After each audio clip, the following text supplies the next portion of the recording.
Hey loves, welcome back to my channel. Today we're talking about knacking safety tips. Maybe you just had unprotected and you're scared, but you're not just scared of getting pregnant. Literally almost everyone knows how to take care of that. Maybe you're even scared of contacting any disease or bacteria, and most times this thing happens in a rush that we didn't plan ourselves, and it happened that we find ourselves engaging in an unprotected with someone we just met or someone we don't really trust. Maybe you're worried about how to take care of yourself. What do you do immediately you're done? Now this video is going to shed some light into the most important things and the things that you need to do to protect yourself from unwanted pregnancy, and also to protect yourself from contacting any disease that could be detrimental to your health or your life. Number one, urinate after.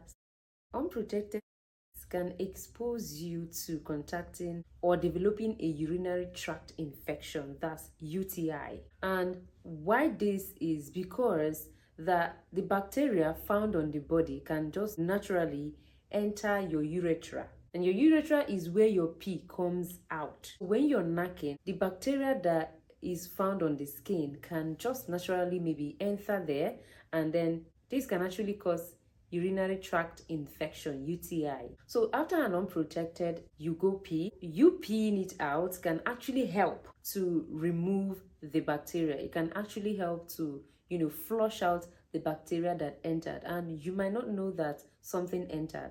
So if you're someone that has been practicing peeing immediately after knacking, you might have saved yourself a lot of expenses you would have made on drugs. I'm actually talking to both the people that have vajay and the people that have joystick in this video, but this particular point is mainly focused on people that have vajay because they are more prone in contacting a UTI. Let's discuss the symptoms of a UTI.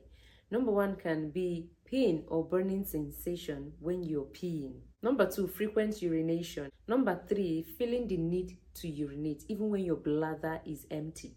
Number four, bloody urine. Number five, pressure or cramping along the groin or the lower abdomen. So if you're experiencing any of these symptoms, it is safe to go get a medical advice. In fact, it is safe to visit your healthcare provider so that they will look at you, do some tests, and know how to treat you or what to treat. The faster you go, the safer and the better for you.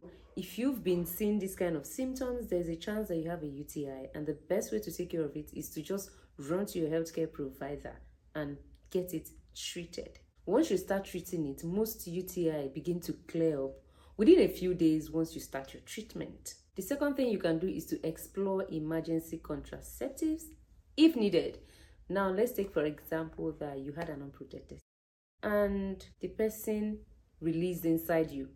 And most times they did not even release inside you, and you just went again for the second round almost immediately. There is a chance that the tiniest of the comb that is still left at the mouth of or at the cap of the joystick might go in. So you need to be careful as much as you can. If you're not very sure that the person did the withdrawal method really well, or you know 100% for sure that they just released inside, for the fact that you did not do it with protection, there is a higher chance that something went in, because sometimes while they are pulling out, one or two drops was there and you never can tell. So you need to take emergency contraceptives. A lot of them are sold over the counter. The earlier you take this, the better. Most of these emergency contraceptives will help you within the first hour to, I think, 72 hours or so. It depends on the description or the information that you find on the packet, or depending on the one that you're taking. This in no way does not cause abortion. This is just a way to prevent yourself from unwanted pregnancy that you never planned for. So for you to be on the safer side, and you know that maybe you and your boyfriend or you and your husband are not planning to get pregnant, and by mistake something happened, this is another thing that you can do to prevent yourself from getting an unwanted pregnancy. And one thing is that the earlier you do it, the better for you, because if you keep waiting for 24 hours, 36 hours, 48 hours to keep passing by, the less effective it becomes. There are some that you need a prescription before you can get, then you need to make sure that you get a prescription before you get them, but there are a lot of them that you can get without prescription, and you can get them over the counter. Number 3, get tested for STIs, transmitted infections. Transmitted infections, or STIs, are infections that pass from one person to another person during knacking intercourse. This can also include you knacking orally. It can also include you doing through the. It can also include you doing it from joystick to vajay. It can just be the contact of the joystick to the vajay, even when you didn't really penetrate, as far as there is a contact.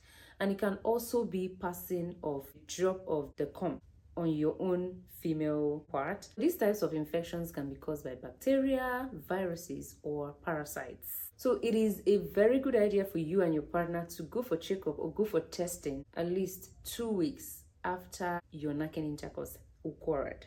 And this is especially if you know you're not in an exclusive relationship. If you're scared that you've been exposed to an STIs, it is important to know that it might not show signs or symptoms immediately. It might take time to occur. Testing too soon can give you an inaccurate result. If you know your partner has tested positive to chlamydia or gonorrhea, you should be treated for exposure right away. Let me give you a guide or steps that you can follow to know what you're testing for. When you're testing for HIV, or you're scared that you've been exposed to HIV, you should do your testing within 23 to 90 days when the intercourse occur. So within 20 to 90 days is when you do your testing if it's HIV, so that you'll be able to get an accurate or more accurate result. When you feel that you've been exposed to chlamydia, you can actually run your test within 5 days to 2 weeks that the knacking intercourse occurred. Gonorrhea as well, 5 days to 2 weeks, get tested to get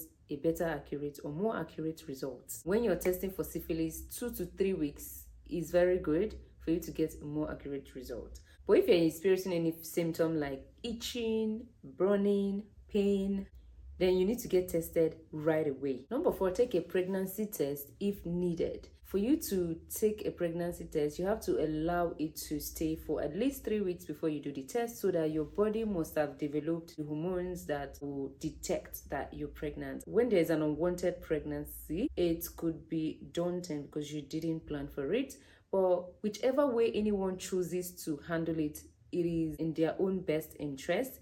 It is what suits you that you will do. If you just finish an unprotected and you took contraceptive, and a week too, you feel like you're getting something or symptoms that feel like it seems I'm feeling somehow. It depends on how early you take it and how often you take the contraceptive. We'll actually detect if it will actually work 100%. It will take about 3 weeks to 4 weeks for you to know that, okay, yeah, I'm pregnant. So when you find out that you are and you don't want it, you and your partner will have to discuss it, and then you can go to a medical or healthcare provider, talk with them. They will give you the best advice they can give you and give you the options that you can choose. So you can go to a hospital and run your pregnancy test, or you can buy a home kit and do it at home to find out if you're actually pregnant and then know the necessary steps to take. Number 5, prepare for next time. Now I know it is very important for everyone to get ready for next time, so that there are things we don't want to occur, and sometimes we are lost in the moment that we don't even care about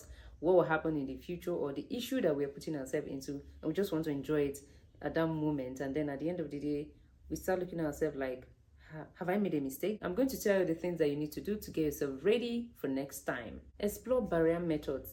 Now, barrier methods are methods or the things that you can do that will prevent you from contacting STIs. That is by focusing mainly on maybe foreplay to please each other or to make each other relax and feel like you actually had the best moment without penetrating, or using protection. But when you're using protection, you have to still be careful about it, because if it busts inside, it is still as good as not using protection at all. At least make sure you use protection in a way, it is going to help prevent any fluid from transferring to each other. To be honest, you're not supposed to be having unprotected, except it's somebody that you're legally married to, and both of you know the kind of relationship you have, that you trust each other, and nobody is having anything intimate to do with anyone outside the two of you. And no matter what, you still have to be running tests once in a while, because as women, our body is open and we contact some infection, not just through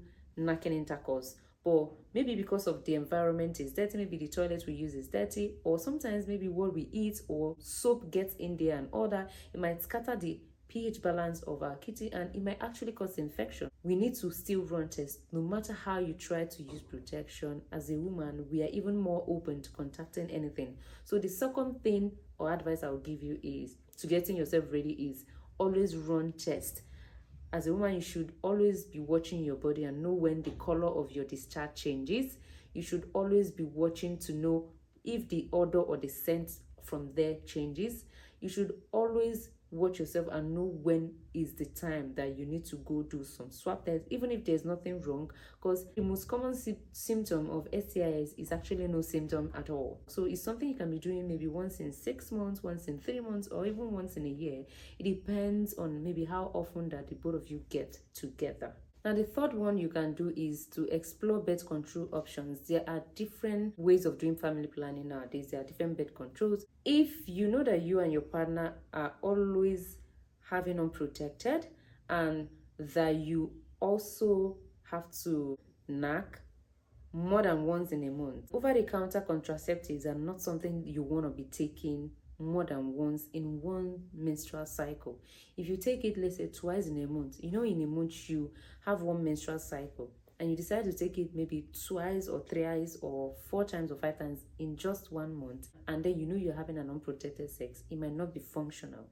It is safer to use it once in one menstrual cycle. You both are married, you don't want to give birth yet, so there are other birth control options that you can take, like they do in family planning, that there are ones that they insert in you, and then it gives you time to even last maybe a year or 2 or 3 years, and then you can do anything you want to do without getting an unwanted pregnancy. It is best for you to visit your hospital, your doctor, your healthcare provider, and talk with them, and they will give you options of some birth controls that you can take, and then you choose the one that is best and is perfect for the both of you. Another thing you can do is to keep emergency contraceptive at hand if you know you're not under family planning. Another point is that you can consult a health provider. They are healthcare practitioners and they are focused mainly on.